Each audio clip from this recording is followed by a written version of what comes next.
I know people have got filthy, stinking rich by putting on blinders, but what about the rest of the country? And then where I get a little upset is I hear, the message coming out of government that Canadians are going to have to tighten their belt. It's going to get a little tough over the next few years. Yeah, well, let's ask the question why that's happening, and let's do something about it. Yeah, I was sick to my stomach hearing the headlines that you just mentioned there. It's kind of it's reinforced with this lack of anyone in senior leadership organizations. You know what I mean? CSIS, RCMP.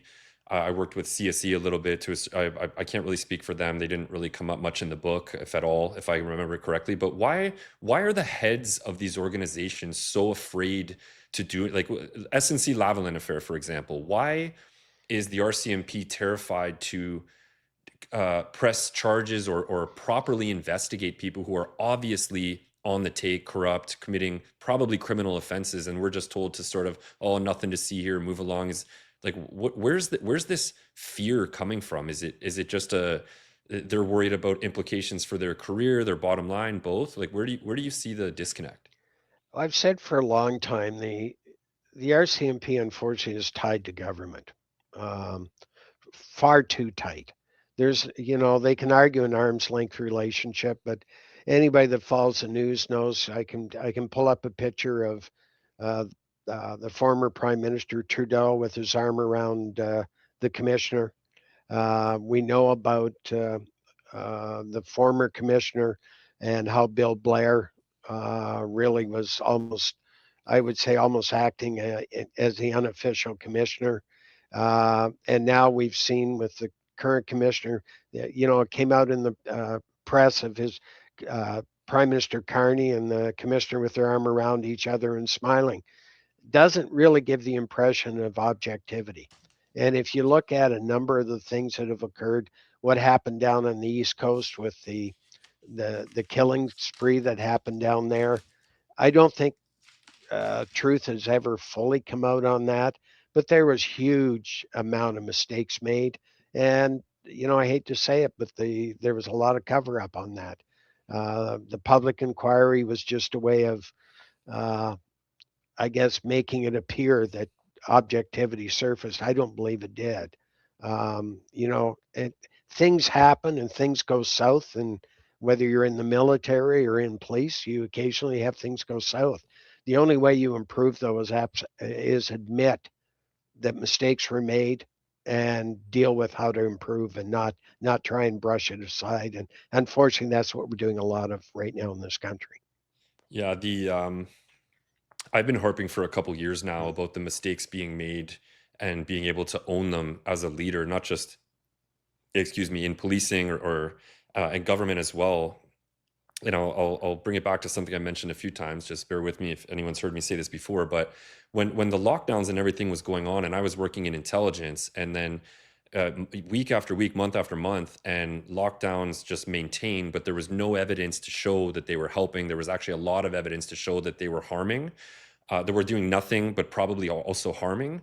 There was no point at which any of the leadership was willing to step up and say, "Hey, you know what I mean? We probably overreacted here. We did it with what we thought was your best interest, and now we're going to ratchet it back in 2020." Because I can speak from a personal experience sitting in high level intelligence meetings with the chief of defense intelligence, and you know what I mean, the people they're briefing Right. the MND and stuff like that. At no point was there ever going to be an attempt to ratchet things back and say, hey, kind of, you know what I mean, we overreacted. And I think people probably would have been pretty forgiving if that was the case, if they had just said, hey, it's now sort of July or August of 2020, like, here's your lives back. We kind of know that this is only affecting a certain number of Right. people.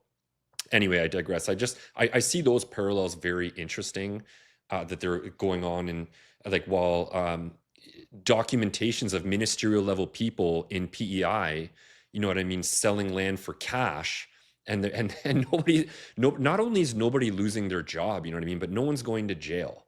And it's very disheartening as a young person in Canada who has these mounting housing costs, mounting everything costs, really, while taxes are skyrocketing, thinking that there's ever really a way to get ahead financially when you're just Yep. watching all the sort of corrupt people around you cash in and then laugh in your face when you try to confront them about the obvious things that are going on in broad daylight. And it's maybe this little diatribe is just mine. I don't think so, but I can speak from personal experience of how frustrating and sickening it is as a Canadian to watch the country follow the path that you just described, this transition that we've seen since your childhood and my childhood.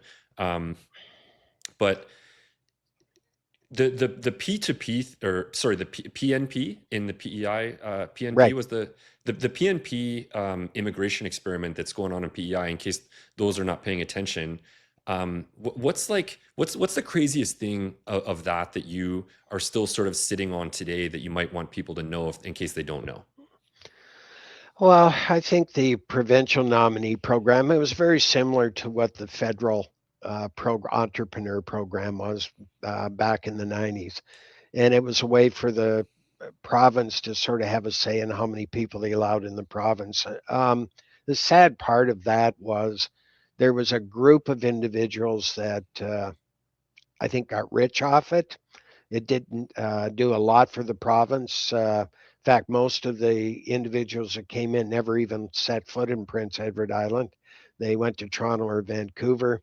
Uh, the I think the one that is most grievous for me is the monastery situation. And I think the audience has to understand. I think a lot of the monks and nuns that are there for monastic reasons. I have no reason to doubt that. However, there's that underlying, I guess, overarching control that is being put in there. By my view is it's definitely tied to the PRC government. We know from the Sikion, who's the number direct ties to the Dalai Lama, that they are not tied to the Dalai Lama. And we know that, yeah, they have land that, if you look at it just within the monasteries, meet the guidelines. But what everybody put their blinders on is people were being paid cash for property all around it. It was alleged that it was part of the monks and nuns were buying this themselves. Well, let's get real for anybody that knows anything about a monastic group. They're supposed to take on a life of poverty. So all of a sudden they're coming in with bags of cash. Why cash? Why did tens of thousands to hundreds of thousands of dollars in brand new $100 bills get deposited in night deposit at the Bank of Nova Scotia in Prince Edward Island? Um, how is that part of a monastic group? And if you understand anything about money laundering, brand new sequentially numbered $100 bills can only come from a financial institution. It's not money on the street or anything like that. So you got to really ask what is going on? Why was money from what we were provided in statements coming from Toronto, or at least on the appearance, it looked like money was coming up from Toronto, uh, driven up. I'm not talking any other way. It was driven up, dropped off, and then cash was going into these night deposit ATMs. All of this raises a lot of questions. And, um, what is the ultimate goal? And, as I would say, as Canadians, we're very naive. Um, I love this statement that says silence at this stage isn't restraint, it's complicity. And that's the best way I can describe this. The Honorable Wayne Easter has joined our call for a federal public inquiry on this. Um, it's, I think, for the most part, falling on deaf ears. Um, I'm, the sad part of it is if it was done objectively with the right people and with no constraints on it, I think what would be found out would be startling to the public and probably an embarrassment to a lot of politicians. I agree. Do you think that the banking industry should take more responsibility and or be more held accountable for the obvious willful blindness they've been displaying over the last 20 to realistically 25 years this has been going on? Banks have, and I think the public has to understand, has spent billions of dollars with their AML controls and everything. They've I mean, if you were to look at the size of compliance departments today, I think most people would be shocked how much they're spending. However, they're still in the business of profit. They're still in the business of individuals getting bonuses based on profit. And I think when you look at the size of some of the banks that we have in this country, having control of all the front line, having control of all the sales departments, and really, having a total vision of what's going on. I think we saw it with the TD Bank fiasco, can show how quickly that can go off the rails. And so, are they doing a 100% job? Unfortunately, no.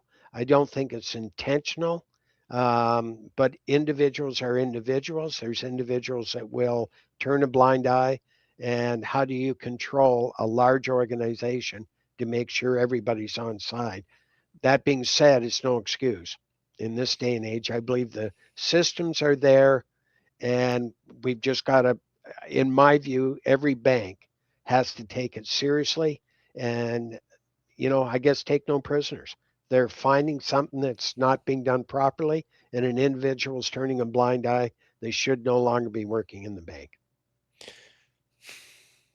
Do you think that it's possible to put people in positions of power that will actually have a spine, the way that you've demonstrated throughout your career, not just in policing, but through these sort of secondary and tertiary investigations and now working with the banking industry? Like, again, these senior people that are, in my opinion, capable of actually influencing and making real change. Do you think that once the person gets there, their spine just evaporates through um, their personal ambitions, or is there a way that we can sort of hold these people accountable and put people in positions of authority that will actually dig into any of this? I'd like to think the answer to that is yes, because we've seen it through the number of wars that Canadians have fought in, that there is leaders that can come forward and have a spine. Um, I think there's individuals out there that are very aligned with what we're saying, that we need to see some, uh, I guess, individuals that speak truth to power. I think it's broken down